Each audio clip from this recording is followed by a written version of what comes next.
एक बार महान वैज्ञानिक अल्बर्ट आइंस्टाइन ने कहा था, तर्क यानी लॉजिक आपको ए से बी तक ले जाएगा, लेकिन इमेजिनेशन आपको ब्रह्मांड के किसी भी छोर तक कभी भी ले जा सकती है। इसमें बिल्कुल भी समय नहीं लगेगा। हमारा ब्रह्मांड काफी बड़ा है, इतना बड़ा है कि इसके एक हिस्से से दूसरे हिस्से तक पहुंचने में प्रकाश की गति से चलने पर आपको 93 अरब साल लग जाएंगे, यानी आपकी आने वाली अरबों खरबों जनरेशन बीत जाएगी, पर आप ऑब्जर्वेबल यूनिवर्स को एक्सप्लोर नहीं कर पाओगे। ऐसे में अनंत ब्रह्मांड को एक्सप्लोर करने की तो आप कल्पना भी नहीं कर सकते। पर दोस्तों, आज हम अपनी कल्पना से ही अनंत ब्रह्मांड को एक्सप्लोर करने वाले हैं और इस सैर में आपको बहुत कुछ जानने को मिलेगा। इसलिए कुर्सी की पेटी बांध लीजिए, क्योंकि स्पेस वेदर बिगड़ने वाला है। दोस्तों, अनंत ब्रह्मांड की सैर करने के लिए हम अपनी कल्पना की उड़ान भरने वाले हैं, लेकिन साथ ही हम अपनी कल्पना को लॉजिक की डोर से बांधे रखेंगे, ताकि हम यूनिवर्स की सही जानकारी हासिल कर सके। ब्रह्मांड की अनंतता को जानने के लिए हमें पृथ्वी से ब्रह्मांड के अंतिम छोर तक जाना पड़ेगा। इसलिए हमारे सफर की शुरुआत हमारी प्यारी पृथ्वी से होती है। हमारी पृथ्वी जिस पर हम सब रहते हैं, वह करीब 13,000 किलोमीटर की चौड़ाई में फैली है और पिछले 4 अरब साल से जीवन को अपने साथ लिए यह पृथ्वी सूर्य के चारों ओर घूम रही है। हमारा सूर्य हमें लेकर गैलेक्सी के सेंटर के चारों ओर घूम रहा है। पिछले 4 अरब सालों में सूरज ने अभी तक सिर्फ 20 बार ही गैलेक्सी के केंद्र के चारों ओर चक्कर पूरे किए हैं। ऐसे में आप समझ सकते हो कि गैलेक्सी कितनी बड़ी है। अगर हम पृथ्वी से सूरज की तरफ चलें तो हमें 15 करोड़ किलोमीटर की दूरी तक चलना पड़ेगा। एक इंसान के पैदल चलने की स्पीड लगभग 5 किलोमीटर प्रति घंटे की है। अगर एक नॉर्मल आदमी सूरज तक पैदल यात्रा कर पाए तो उसे 3,425 साल लगेंगे सूरज तक पहुंचने में। लेकिन अगर हम प्रकाश की गति से चलें तो हमें सूर्य तक पहुंचने में मात्र 8 मिनट का समय लगेगा। सूर्य खुद हमें लेकर 200 किलोमीटर प्रति सेकंड की रफ्तार से चल रहा है, लेकिन हमारा सूरज जिस गैलेक्सी में घूम रहा है, यानी मिल्की वे, वह खुद अपने अंदर ऐसे 100 से 400 खरब तारों का घर है।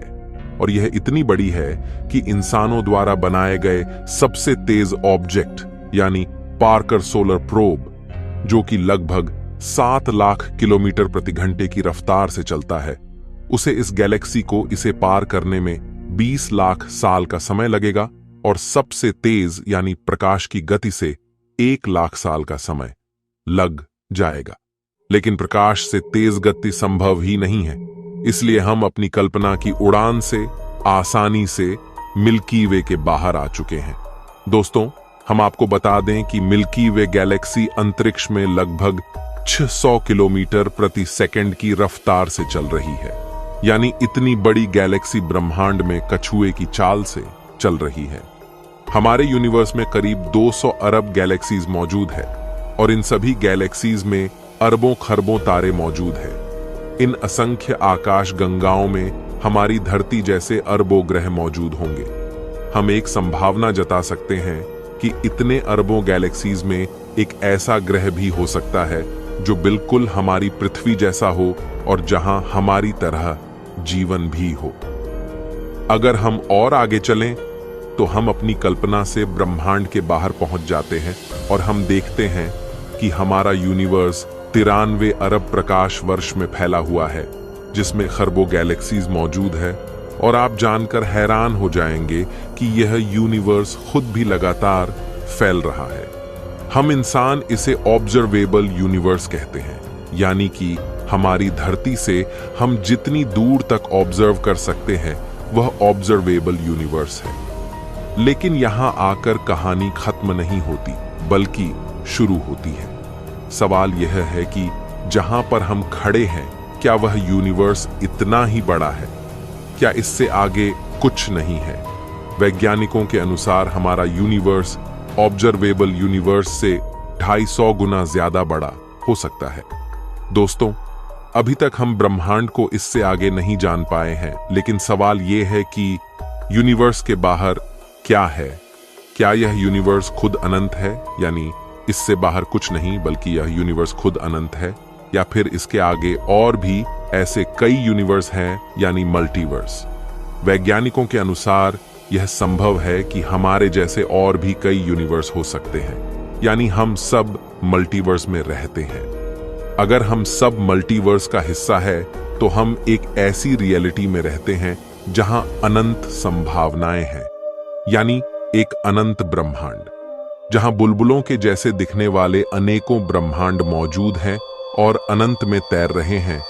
लेकिन जब हम इस अनंत की बात करते हैं तब हमारे सामने एक ऐसी सच्चाई आती है जो आपके होश उड़ा देगी। एक अनंत ब्रह्मांड के होने का मतलब है संभावनाओं का ही खत्म हो जाना, क्योंकि संभावना सीमित क्षेत्र में होती है, अनंत में नहीं। जब अनंत की बात आती है तो आप सिर्फ ये सोचकर रह जाते हो कि अनंत वही है जिसका अंत नहीं। लेकिन आज आप अनंत को फील करने वाले हैं कि इसका असली मतलब क्या है। यह आपको डरा भी सकता है और आपकी आंखें खोल भी सकता है। दोस्तों, ब्रह्मांड के अनंत होने का मतलब यह है कि अनंत ब्रह्मांड में हर प्रकार की चीज मौजूद है। अनंत ब्रह्मांड में हमारी पृथ्वी जैसी दिखने वाली एक नहीं बल्कि अनंत पृथ्वियां मौजूद होंगी। न सिर्फ दिखने में समान बल्कि हूबहू ऐसी पृथ्वी जिस पर बिल्कुल हमारी पृथ्वी पर रहने वाले लोग और सभी देश मौजूद हो। जैसी रियलिटी पृथ्वी पर है, चाहे वो हर इंसान की पूरी जिंदगी की कहानी हो, वैसी अनंत पृथ्वियां वास्तव में होंगी जिनमें रहने वाले लोगों की जिंदगी पूरी तरह आपसे मिलती हो। मतलब न सिर्फ आपसे दिखने में समान बल्कि उनकी जिंदगी में भी वो ही चल रहा हो जो आपकी जिंदगी में है। लेकिन इसी के साथ इसकी अलग वैरायटी भी अनंत में मौजूद होगी। यानी अगर आप किसी मिशन में फेल हो गए हो तो इस अनंत में कहीं किसी कोने में आपका एक वर्जन उस मिशन में सक्सेसफुल भी हो रहा है। यानी आपके मिशन का अचीव होना संभव है, न कि असंभव, क्योंकि किसी यूनिवर्स में आपका ही एक डिफरेंट वर्जन उसे अचीव कर पा रहा है। अनंत की एक दूसरी सच्चाई है कि आपके ही जैसे दिखने वाले अलग अलग प्रकार के वर्जन अनंत में मौजूद होंगे। यानी आपके छोटे, बड़े, लंबे और पतले वर्जन भी यूनिवर्स में मौजूद होंगे। हो सकता है आपका एक वर्जन किसी यूनिवर्स में डॉक्टर है तो किसी यूनिवर्स में एक्टर। इस तरह आपकी ही अलग अलग वैरायटी दुनिया में मौजूद होगी। अनंत का एक और सच ये है कि जिन फिल्म्स को आप देखते हैं और जिनमें बताया जाता है कि इनका वास्तविकता से कोई संबंध नहीं, वह अनंत में जाकर सच हो सकती है। कम से कम उनका कुछ भाग कहीं किसी दुनिया में मौजूद रियलिटी हो सकती है। पृथ्वी पर इतिहास की जिन किताबों को आपने पढ़ा, वह इतिहास कहीं किसी अनंत दूरी पर मौजूद ग्रह पर वर्तमान में घटित हो रहा है। यानी अनंत ब्रह्मांड होने का मतलब है अनंत रियलिटीज का एग्जिस्ट करना। यहां आप जानकर हैरान हो सकते हैं कि अनंत में हमारा पास्ट, प्रेजेंट और फ्यूचर कहीं ना कहीं इसी समय एक साथ अस्तित्व में है। यानी जो आपका पास्ट है वो कहीं पर प्रेजेंट है और जो आपका फ्यूचर है वो कहीं किसी अनंत कोने में प्रेजेंट है।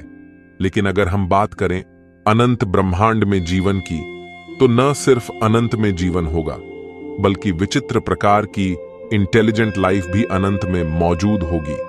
क्योंकि हमारी धरती पर जिस तरह लाइफ का इवोल्यूशन हुआ है, उसी तरह किसी अन्य ब्रह्मांड में इवोल्यूशन ने विचित्र प्रकार के जीवों को जन्म दिया होगा। अनंत ब्रह्मांड में ऐसा ग्रह भी होगा जहां चींटी के अंदर इंटेलिजेंस हो और इंसानों में इंटेलिजेंस ना हो। या फिर एक ऐसा ब्रह्मांड भी होगा जहां गधे में इंटेलिजेंस हो, क्योंकि अनंत में हर संभावना मौजूद होगी।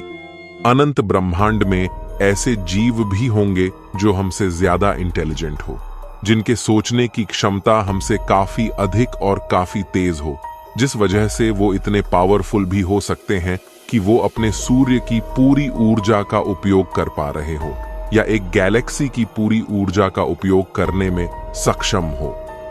अनंत में ऐसे जीवों ने समय को भी समझ लिया होगा और वे एक ब्रह्मांड से दूसरे ब्रह्मांड में जाने में सक्षम होंगे। अगर उन्होंने प्रकाश से तेज चलने की तकनीक खोज ली तो वे टाइम ट्रेवल जैसी तकनीक में भी सक्षम होंगे। अनंत ब्रह्मांड अनंत संभावनाओं को सत्य साबित करता है। इनमें कुछ विचित्र संभावनाएं जिन्हें आप सोच सकते हैं वो हकीकत में घटित होगी। एक अनंत ब्रह्मांड में अगर मल्टीवर्स की बात करें तो कुछ ब्रह्मांड ऐसे भी होंगे जिनके नियम हमसे बिल्कुल अलग हों, जहां इस ब्रह्मांड के नियम लागू नहीं होते, जहां मैटर की जगह उस ब्रह्मांड में एंटी मैटर भी मौजूद हो। विज्ञान के अनुसार ब्रह्मांड रैंडमनेस के चलते अपने आप पैदा हुआ है और ऐसे में इस रैंडमनेस की वजह से कुछ ऐसे यूनिवर्स भी फॉर्म हुए होंगे जहां के कांस्टेंट हमारे यूनिवर्स से अलग हो, जिस वजह से वहां के नियम भी इस यूनिवर्स से अलग होंगे। तो ऐसे में अनंत ब्रह्मांड में ऐसे कई विचित्र यूनिवर्स हो सकते हैं जिसकी हमने कल्पना भी नहीं की हो।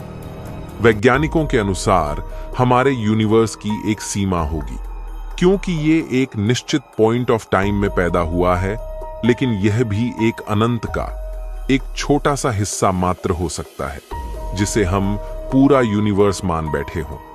इसलिए वैज्ञानिक यह भी मानते हैं कि एक अनंत ब्रह्मांड कभी पैदा नहीं होगा, बल्कि यह हमेशा से था, है और हमेशा रहेगा। इसे बनाने वाले किसी क्रिएटर की भी कोई जरूरत नहीं होगी, बल्कि यह एक सेल्फ सस्टेन्ड एग्जिस्टेंस का हिस्सा होगा। लेकिन अब एक सवाल जो आपके मन में चल रहा होगा, अगर ब्रह्मांड अनंत है तो इस अनंत ब्रह्मांड में हम इंसान किस वजह से मौजूद है? आखिर हम यहां क्यों एग्जिस्ट करते हैं? हमारा मकसद क्या है? इस अनंत के सामने अगर हमारी कोई हैसियत नहीं है तो इसके होने का मकसद क्या है? हम इस ब्रह्मांड में काफी छोटे हैं, ऐसे में इतना बड़ा यूनिवर्स हमारे लिए आखिर एग्जिस्ट ही क्यों करता है? यह सवाल वैज्ञानिकों के लिए सबसे बड़ा सवाल है। कुछ प्रोमिनेंट थिंकर्स ये मानते हैं कि उन्होंने यूनिवर्स में अपना मकसद खोज लिया है, जैसे एलन मस्क, जिन ह्यूमन सिविलाइजेशन अब तक कई बड़े खतरों को झेल चुकी है और यूनिवर्स में अब तक हमें कोई लाइफ नहीं मिली है। ऐसे में क्यों ना हम पृथ्वी पर मौजूद लाइफ को ही आगे बढ़ाएं, इससे पहले कि लाइफ को नष्ट करने कोई एस्टेरॉयड आ जाए या किसी कैटाक्लिज्मिक इवेंट में हमारा अस्तित्व खत्म हो जाए। इसलिए क्यों ना लाइफ को ही मल्टीप्लेनेटरी बना दिया जाए और हम सब अलग अलग ग्रहों पर रहने लग जाए, ताकि हम अपनी ह्यूमन सिविलाइजेशन को धीरे धीरे यूनिवर्स के अंतिम कोने तक फैला दें। लेकिन दोस्तों, फिर भी हमें इस सवाल का पूरा जवाब नहीं मिलता कि आखिर हम यूनिवर्स में क्यों एग्जिस्ट करते हैं, क्योंकि आखिरकार एक दिन हमें भी खत्म होना ही है, लेकिन मल्टीवर्स हमेशा रहेगा। इसीलिए हम इस मल्टीवर्स में क्यों हैं? जानने के लिए जुड़े रहिए हमारे चैनल से। एक न एक दिन हम ये जानकर रहेंगे कि हम इस यूनिवर्स में किस लिए हैं। मैं मिलता हूं आपसे किसी अगले वीडियो में। तब तक के लिए ब्रह्मांड की गहराइयों में घूमते रहिए।